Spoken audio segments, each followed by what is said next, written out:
حلاوت مزه د ایمان چاته ملاویږي؟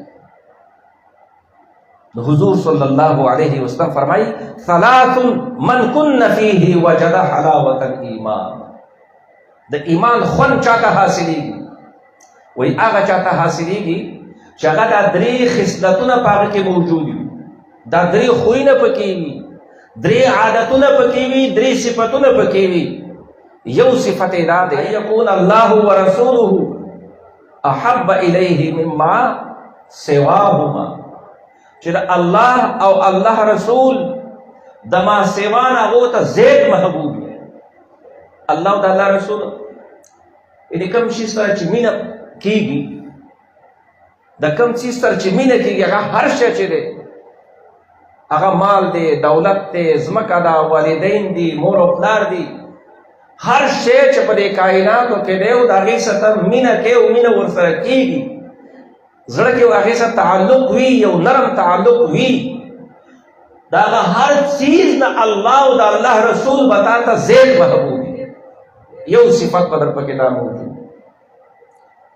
او پکار داسې ده موږ هسې هم ډېر زیات ګناهګاران یو، ډېر نیک عمل نشو کولی، خو دا یوه خبره خو پکار ده، دا یو صفت خو پکار دی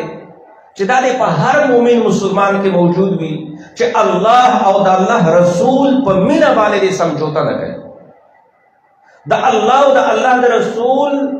په عظمت باندې او په تعظیم باندې دې سمجھوته نه کوي. بنده ډېرې دشمنۍ نه کوي، پېښېږي رب کریم دې موږ تاسو ټولو دشمنیانو نه خلاص کړي. زړه په داوالی راځي، چا سره تعلق راځي، او زندګۍ کې یو تعلق د هغه چا لپاره د هغه په دې باندې ختمول پکار دی د چا سره چې کوم کس د الله او د الله د نبي په شان کې د ادب او د تعظیم او د احترام چې کوم دایره د هغه کراس کوي، د اولیاءو د انبیاءو شان الوهیت. دویم صفت دا دی ان يحب المرء لا يحبه الا لله، چې یو مسلمان سره دوستی کوي خو صرف د الله د رضا لپاره باندې. دا دوستی خلک کوي د مال متا ډېر قسمه تعلق دی، خو یو تعلق داسې ساتل پکار دی په زندګۍ کې چې دا تعلق صرف او صرف او صرف د الله او د الله د رسول لپاره دی. ځینې ملګرو ته دا د تصوف والا تعلق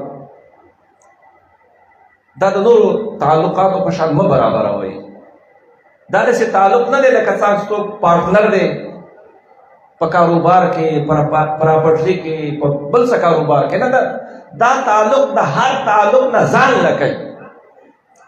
او دا صرف د الله او د الله د رسول لپاره وساتئ چې دې تعلق باندې په ورځ د قیامت چې زه خدای نظر چې کم از کم دومره ویلی شم چې ربه دا تعلق ما صرف ستا لپاره ساتلی، په دې کې مې دنیوي څه لالچ نه و، هېڅ نه و. او دریم وان یکره ان یعود فی الکفر کما یکره ان یقذف فی النار، د دین نه ګرځېدل، د دین نه اوړېدل.